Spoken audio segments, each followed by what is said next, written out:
তৃতীয় পর্ব। ৮-১০ দিন বেশ নিরুপদ্রবে কাটিল।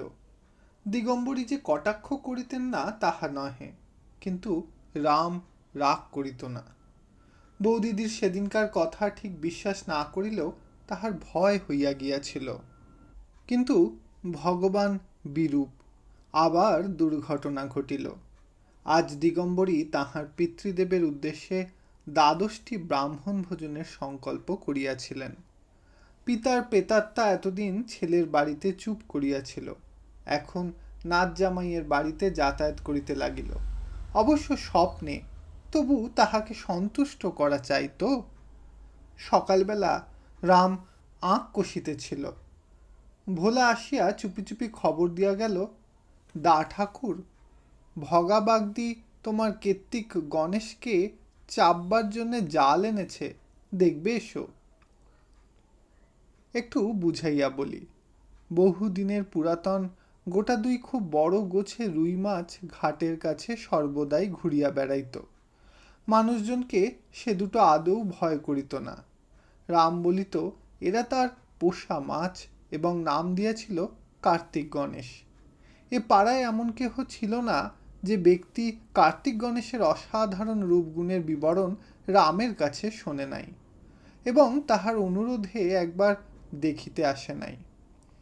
কি যে তাহাদের বিশেষত্ব তাহা কেবল সেই জানিত, এবং কে কার্তিক কে গণেশ শুধু সেই চিনিত। ভোলাও সবসময় ঠাহর করিতে পারিত না বলিয়া রামের কাছে কান মোলা খাইত। নারায়ণী হাসিয়া বলিতেন, রামের কার্তিক গণেশ কাজে লাগবে আমার শ্রাদ্ধের সময়।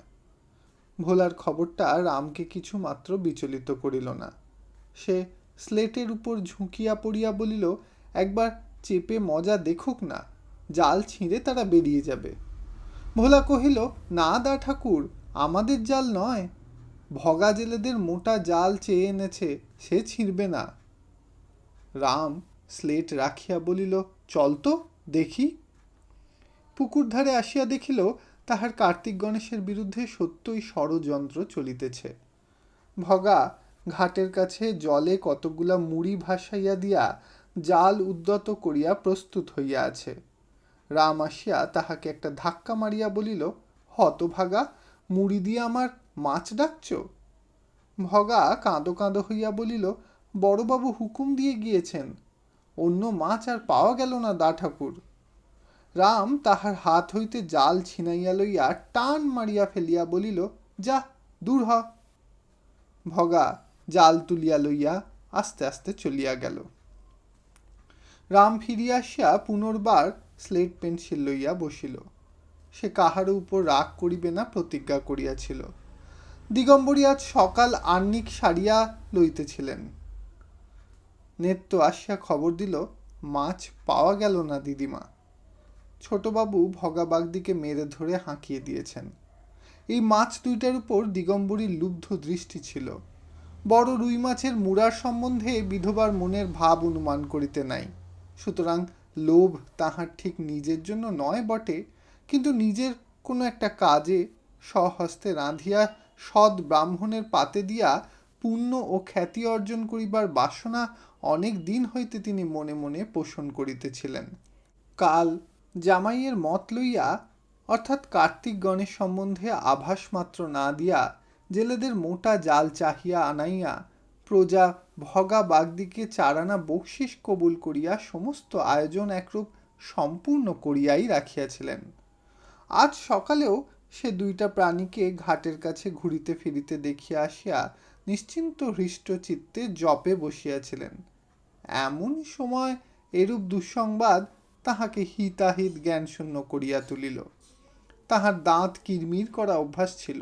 তিনি অকস্মাৎ দাঁতে দাঁত ঘষিয়া গলার মালাটা উঁচু করিয়া ধরিয়া বলিয়া উঠিলেন, ওরে কি সত্তুর আমার, কবে ছোঁড়া মরবে যে, আমার হাড়ে বাতাস লাগবে।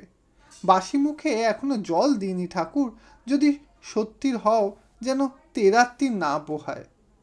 কাছে বসিয়া নারায়ণী তরকারি কুটিতেছিলেন। তিনি বিদ্যুৎ বেগে উঠিয়া দাঁড়াইয়া চেঁচাইয়া উঠিলেন, মা, শুনিয়াছি সন্তানের মুখে মাতৃ সম্বন্ধের তুলনা নাই। নারায়ণীর মুখে মাতৃসম্বোধনের আজ বোধ করি তুলনা ছিল না। ওই এক অক্ষরের ডাকে দিগম্বরীর বুকের রক্ত হিম হইয়া গেল। কিন্তু নারায়ণীও আর কিছুই বলিতে পারিলেন না। দেখিতে দেখিতে তাহার দুই গণ্ড বাহিয়া টপ টপ করিয়া জল ঝরিয়া পড়িতে লাগিল। ক্ষণেক পরে চোখ মুছিয়া যেখানে রাম পড়া তৈরি করিতেছিল সেইখানেই আসিয়া দাঁড়াইলেন। কঠোর স্বরে প্রশ্ন করিলেন, তুই ভগাবাগদিকে মেরে ধরে হাঁকিয়ে দিয়েছিস? রাম চমকাইয়া স্লেট হইতে মুখ তুলিয়া এক মুহূর্ত তাহার মুখের পানে চাহিয়া দেখিল এবং জবাব দিবার লেশমাত্র চেষ্টা না করিয়া ওদিকে দরজা দিয়া ঊর্ধ্বশ্বাসে পলায়ন করিল। নারায়ণী ভিতরের কথা জানিতে পারিলেন না। ফিরিয়া আসিয়া ভগা বাগদিকে ডাকাইয়া আনিলেন এবং মাছ ধরিয়া আনিতে হুকুম দিলেন। হুকুম পাইয়া ভগা জাল লইয়া গেল এবং অবিলম্বে এক প্রকাণ্ড রুই ঘাড়ে করিয়া ধরাস করিয়া উঠানের মাঝখানে ফেলিয়া দিল। নারায়ণী রান্নাঘরের দরজায় দাঁড়াইয়া মাছ দেখিয়া এখন শিহরিয়া উঠিলেন। শঙ্কিত হইয়া কহিলেন, ওরে, একে ঘাটে ধরিসনি তো? এ রামের কার্তিক গণেশ নয় তো? ভগা এত শীঘ্র এত বড় মাছ আনিতে পারিয়া বাহাদুরি করিয়া বলিল, আজ্ঞে হ্যাঁ মা ঠাকুরন, এ ঘেটো রুই, বড় জবর রুই। দিগম্বরীকে আঙুল দিয়া দেখাইয়া বলিল, ও মা ঠাকুরন, এনারই ধরতে বলে দিয়েছিল। নারায়ণী স্তম্ভিত হইয়া দাঁড়াইয়া রহিলেন। নিত্যকালী যদিও রামের উপর খুব সদয় নহে, তবুও মাছ দেখিয়া সে রাগিয়া উঠিল। দিগম্বরীকে বলিল, আচ্ছা দিদিমা, পাড়ার লোকে জানে ছোটবাবুর কার্তিক গণেশের কথা, তুমি কি বলে এ মাছ ধরতে বলে দিলে? 2-3টে পুকুরে কি আর মাছ ছিল না? 10টা লোক খাবে, তা একটা আধমনি মাছই বা কি হবে? লুকিয়ে ফেলো একে। কোথায় গেছে তিনি? এখনই এসে পড়বে। দিগম্বরী মুখ ভারী করিয়া বলিলেন, জানি না বাপু অত শত, একটা মাছ ধরেছে তো 7 গোষ্ঠী মিলে করছে কি দেখো না, একে লুকিয়ে ফেলবি? বামুন খাবে না? নেত্য বলিল, তোমার বামুন খাবে 2-2:30টার সময়, ঢের সময় আছে। ছোটবাবু আগে স্কুলে যাক, না হলে আজ আর কেউ বাঁচবে না। ও মা, ভোলা এই যে দাঁড়িয়েছিল, সে গেল কোথায়? সে বুঝি তবে খবর দিতে ছুটেছে। যা হয় করো মা, আর দাঁড়িয়ে থেকো না। ভগা 4 আনা পয়সার লোভে জাল চাহিয়া আনিয়াছিল, ব্যাপার দেখিয়া নবদাদার আশা ছাড়িয়া জাল লইয়া প্রস্থান করিল। প্রয়োজন হইলে কখন কোন স্থানে রামকে পাওয়া যাইবে ভোলা তাহা জানিত।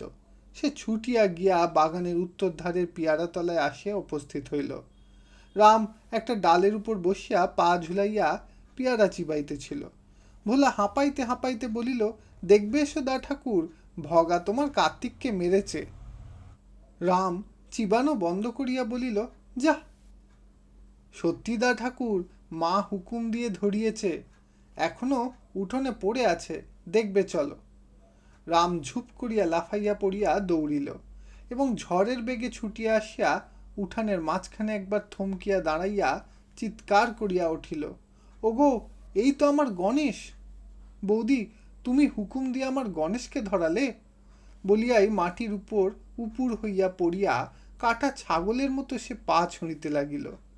শোকটা যে তাহার কিরূপ সত্য, কিরূপ দুর্মম, সে বিষয় দিগম্বরীরও বোধ করি সংশয় রহিল না। তাহাকে খাওয়াইবার জন্য রাত্রে নারায়ণী টানাটানি করিতে লাগিলেন।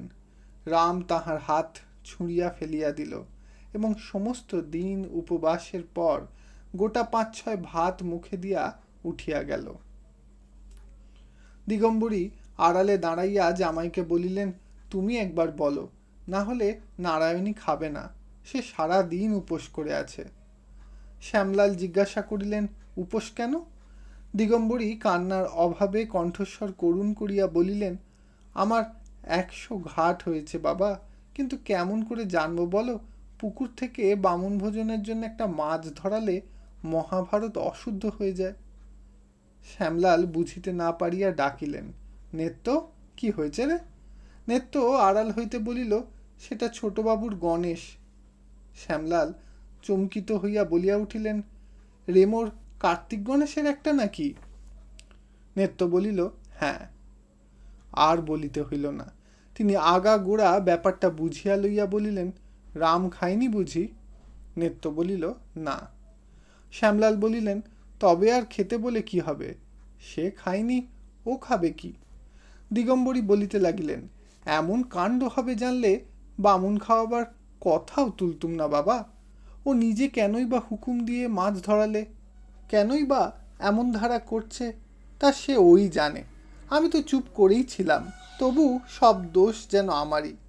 আমাদের না হয় আর কোথাও পাঠিয়ে দাও বাবা, এখানে একদণ্ড থাকতে আর ভরসা হয় না।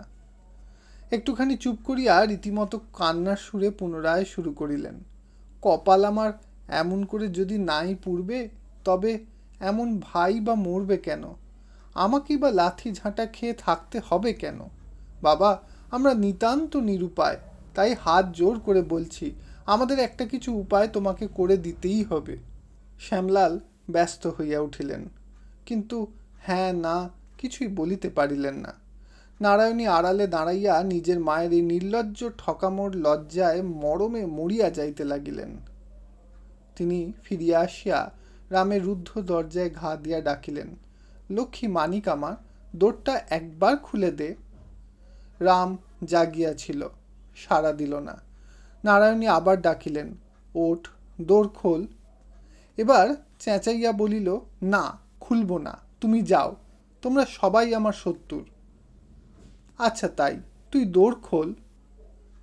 না না না, আমি খুলব না। সত্যই সে রাত্রে কপাট খুলিল না। শ্যামলাল ঘরের ভিতর হইতে সমস্ত শুনিতে পাইতেছিলেন। নারায়ণী ঘরে আসিতেই বলিলেন, হয় একটা উপায় করো, না হয় যেখানে ইচ্ছে আমি চলে যাব। এত হাঙ্গামা আমার বরদাস্ত হয় না। নারায়ণী নিরুত্তর হইয়া ভাবিতে লাগিলেন। তাহার পর 2-3 দিন কাটিয়া গেলেও যখন রামের রাগ পড়িতে চাহিল না, তখন নারায়ণী ভিতরে ভিতরে ক্ষুব্ধ ও বিরক্ত হইয়া উঠিতে লাগিলেন। আজ সন্ধ্যা হয়, তবুও সে স্কুল হইতে ফিরিল না দেখিয়া নারায়ণী উৎকুণ্ঠিত ক্রোধে অধীর হইয়া উঠিতেছিলেন। এমন সময় দিগম্বরী নদী হইতে গা ধুইয়া সংসারের সংবাদ লইয়া রামের মঙ্গল কামনা করিয়া বড় মেয়ের সৃষ্টি ছাড়া মতিবুদ্ধির অবশ্যম্ভাবী ফলাফল প্রতিবেশিনীদের কাছে ঘোষণা করিয়া শোকে তাপে অসময়ে অল্প বয়সে নিজের মাথার চুল পাকিবার কারণ দর্শাইয়া নিজেকে বড় মেয়ে নারায়ণীর প্রায় সমবয়সী বলিয়া প্রচার করিয়া ভাইয়ের সংসারে কিরূপ সর্বময়ী ছিলেন তাহার বিশ্বাসযোগ্য ইতিহাস বলিয়া ধীরে সুস্থে বাড়ি ফিরিতেছিলেন। এমন সময় পথিমধ্যে এক কাণ্ড শুনিয়া তিনি যেন বাতাসে উড়িতে উড়িতে বাড়ি আসিয়া পৌঁছিলেন। উঠানে পা দিয়াই উচ্চ কণ্ঠে বলিয়া উঠিলেন, তোর গুণধর দেওরের কাণ্ড শুনেছিস নারায়ণী? নারায়ণী ভয় বিবর্ণ হইয়া গিয়া বলিলেন, কি কাণ্ড? দিগম্বরী বলিলেন, তারা থানায় গেছে। যাবেই তো, সে বজ্জাত ছেলে বাবা, এমনটি 7 জন্মে দেখিনি, এখন জেলে যাক। তাহার মুখে চোখে আহ্লাদ যেন উছলিয়া পড়িতে লাগিল। নারায়ণী সে কথার জবাব না দিয়া ডাকিলেন, নেত্য, রাম এখনো এলো না কেন? একবার ভোলাকে পাঠিয়ে দে, খুঁজে আনুক। দিগম্বরী বলিলেন, আমি যে সমস্তই শুনে এলুম। নেত্য শুনিবার আগ্রহে হাঁ করিয়া দাঁড়াইল। নারায়ণী তাড়া দিয়া উঠিলেন, দাঁড়িয়ে থাকলি যে, কথা কানে গেল না বুঝি? নেত্য ব্যস্ত হইয়া চলিয়া গেল। দিগম্বরী কণ্ঠস্বরে উদ্বেগ টানিয়া আনিয়া বলিলেন, কি হয়েছে জানিস নারায়ণী? নারায়ণী কহিল, তুমি ভিজে কাপড় ছাড়োগে মা, তারপরেই না হয় বলো। বলিয়া তিনি অন্যত্র চলিয়া গেলেন। দিগম্বরী অবাক হইয়া মনে মনে বলিলেন, ব্যাস রে, মেয়ের রাগ দেখো। এমন একটা কাণ্ড আনুপূর্বিক বলিতে না পাইয়া তাহার পেট ফুলিতে লাগিল। সে কাণ্ডটা সংক্ষেপে এই। গ্রামের স্কুলে জমিদারদের একটি ছেলে পড়িত। আজ টিফিনের সময় তাহার সহিত রামের তর্ক বাঁধিল। বিষয়টি জটিল, তাই মীমাংসা না হইয়া মারামারি হইয়া গেল। জমিদারের ছেলে বলিয়াছিল, শাস্ত্রে লেখা আছে শ্মশানকালী রক্ষাকালীর চেয়ে অধিক জাগ্রত, কেননা শ্মশানকালীর জীব বড়। রাম প্রতিবাদ করিয়া বলিল, না, শ্মশানকালীর জীব একটু চওড়া বটে, কিন্তু অত বড়ও নয়, অমন রাঙাও নয়। কিছুদিন পূর্বে পাড়ায় চাঁদা করিয়া রক্ষাকালীর পূজা হইয়া গিয়াছিল। সে স্মৃতি রামের মনে উজ্জ্বল ছিল। জমিদারদের ছেলে রামের কথা অস্বীকার করিয়া নিজের করতল তুলিয়া ধরিয়া বলিল, রক্ষাকালীর জীব তো এতটুকু। রাম ক্রুদ্ধ হইয়া বলিল, কি, অতটুকু? কক্ষনো না, এই এত বড়। অতটুকু জীব হলে কি কখনো পৃথিবী রক্ষা করতে পারে? পৃথিবী রক্ষা করে বলেই তো রক্ষাকালী নাম। তারপর আর দুই একটা কথা, এবং তারপরই ঘুষাঘুষি। জমিদারদের ছেলের গায়ে জোর ছিল কম, সুতরাং মার সেই বেশি খাইল। নাক দিয়াও ফোঁটা দুই রক্ত বাহির হইল। এই ক্ষুদ্র স্কুলের জীবনে এত বড় কাণ্ড ইতিপূর্বে ঘটে নাই। যে জমিদারের স্কুল, তাহারই পুত্রের নাকে রক্ত। অতএব হেডমাস্টার নিজে স্কুল বন্ধ করিয়া ছেলেটিকে লইয়া দরবার করিতে ছুটিলেন। বলা বাহুল্য, রামলাল বহু পূর্বেই অন্তর্ধান হইয়াছিল। ভোলা ফিরিয়া আসিয়া বলিল, দা ঠাকুরকে পাওয়া গেল না। অনতিকাল পরে শ্যামলাল মুখ কালি করিয়া বাড়ি আসিলেন। উঠানে দাঁড়াইয়া বলিলেন, ওগো শুনছ, এই গ্রাম থেকে বাস উঠাতে হলো দেখছি। চাকরি করে 2 পয়সা ঘরে আনছিলাম, তাও বোধ করি এবার ঘুচল। নারায়ণী ভাঁড়ার হইতে বাহির হইয়া একটা চৌকাঠ ভর করিয়া শুষ্ক কণ্ঠে জিজ্ঞাসা করিলেন, তারা থানায় গেছেন, তাই না? শ্যামলাল ঘাড় নাড়িয়া বলিলেন, বাবু শিবতুল্য লোক, তাই মাপ করেছেন, কিন্তু আরও 5 জন আছে তো। দিন দিন একটা নতুন ফ্যাসাদ তৈরি হলে কি করে গ্রামে বাস করি বলো তো? রাম কই? নারায়ণী বলিলেন, সে এখনো আসেনি, বোধ করি ভয় পালিয়েছে। শ্যামলাল গম্ভীর হইয়া বলিলেন, পালালেও তার সঙ্গে আর সম্পর্ক নেই, না পালালেও নেই। সে সৎমার ছেলে, লোকে নিন্দে করবে, তাই এতদিন কোনো মতে সহ্য করেছিলাম, কিন্তু আর নয়, এখন নিজের প্রাণ বাঁচাতে হবে। দিগম্বরী রান্নাঘরের বারান্দা হইতে বলিলেন, নিজের ছেলেটার পানেও তো চাইতে হবে। শ্যামলাল উৎসাহিত হইয়া বলিলেন, হবে না মা, নিশ্চয়ই হবে। তাই কাল পাড়ার 5 জন ভদ্রলোক ডেকে বিষয় সম্পত্তি আলাদা করে ফেলব। আর তোমাকেও বলে রাখলুম, এ নিয়ে ওকে বকাঝকা করবার দরকার নেই। ও যা ভালো বোঝে তাই করে। ভালো বুঝেছে, মনিবের ছেলের গায়ে হাত তুলেছে। দিগম্বরী মনে মনে পরম আনন্দিত হইয়া বলিলেন, নারায়ণী কেন যে ওকে শাসন করতে যায়, আমার তো দেখে ভয় বুক কাঁপে। যে গোয়ার ছেলে, ও আমাকেই যখন অপমান করে তখন ওকে অপমান করে ফেলবে, এ কি বেশি কথা? আমি বলি, মান, নিজের মান নিজের নিজের ঠাঁই, রামের কথায় থেকো না। শ্যামলাল শ্বশ্রুর এই কথাটি আর সায় দিতে পারিলেন না, বোধ করি চক্ষু লজ্জা হইল। বলিলেন, যাই হোক, ওকে শাসন করবার দরকার নেই। নারায়ণী পাথরের মূর্তির মতো নির্বাক নিশ্চল হইয়া সমস্ত শুনিলেন, একটা কথারও জবাব দিলেন না। তারপর ধীরে ধীরে নিজের কাজে চলিয়া গেলেন। ঘণ্টাখানেক পর নেত্য আসিয়া চুপি চুপি বলিল, মা, ছোটবাবু ঘরে এসেছে। নারায়ণী নিঃশব্দে উঠিয়া গিয়া রামের ঘরের মধ্যে ঢুকিয়া কপাট বন্ধ করিলেন। রাম খাটের উপর চুপ করিয়া বসিয়া কি ভাবিতেছিল। দরজা বন্ধ করার শব্দে চমকিয়া মুখ তুলিয়া দেখিল বৌদিদি দ্বার রুদ্ধ করিয়া দিয়াছেন, এবং ঘরের কোণে তাহারই একগাছা পাতলা বেতের ছড়ি ছিল, তাহাই তুলিয়া লইতেছেন। সে তৎক্ষণাৎ লাফাইয়া খাটের ওধারে গিয়া দাঁড়াইল। নারায়ণী ডাকিলেন, এদিকে আয়। রাম হাত জোর করিয়া বলিল, আর করব না বৌদি, এইবারটি ছেড়ে দাও। নারায়ণী কঠিন হইয়া বলিলেন, এলে কম মারব, কিন্তু না এলে এই বেত তোমার পিঠে ভাঙব। রাম তথাপি নড়িল না, সেইখানে দাঁড়াইয়া মিনতি করিতে লাগিল, 3 সত্যি করছি বৌদি, আর কোনো দিন করব না, কান মলছি বৌদি। নারায়ণী খাটের উপর ঝুঁকিয়া পড়িয়া সপাত করিয়া এক ঘা বেত তাহার ঘাড়ের উপর বসাইয়া দিলেন। তাহার পর বেতের উপর বেত পড়িতে লাগিল। প্রথমটা সে ওদিকে দৌড় খুলিয়া পলাইবার চেষ্টা করিল, তারপর ঘরময় ছুটাছুটি করিয়া আত্মরক্ষার চেষ্টা করিল, শেষে পায়ের তলায় পড়িয়া চেঁচাইতে লাগিল। নেত্য পেছনে আসিয়া জানালার ফাঁক দিয়া দেখিতেছিল, কাঁদিয়া বলিল, মা, ছেড়ে দাও মা, আমি ঘাট মানছি। দিগম্বরী খিঁচাইয়া উঠিয়া বলিলেন, তুই সব কাজে কথা কইতে আসিস কেন বলতো? শ্যামলাল ঘরের ভিতর হইতে ডাকিয়া বলিলেন, কি হচ্ছে ও, সারা রাত ঠ্যাঙাবে নাকি? নারায়ণী বেত ফেলিয়া বলিলেন, মনে থাকে যেন। ইতি রামের সুমতি উপন্যাসের 3য় পর্ব সমাপ্ত হইল। ধন্যবাদ।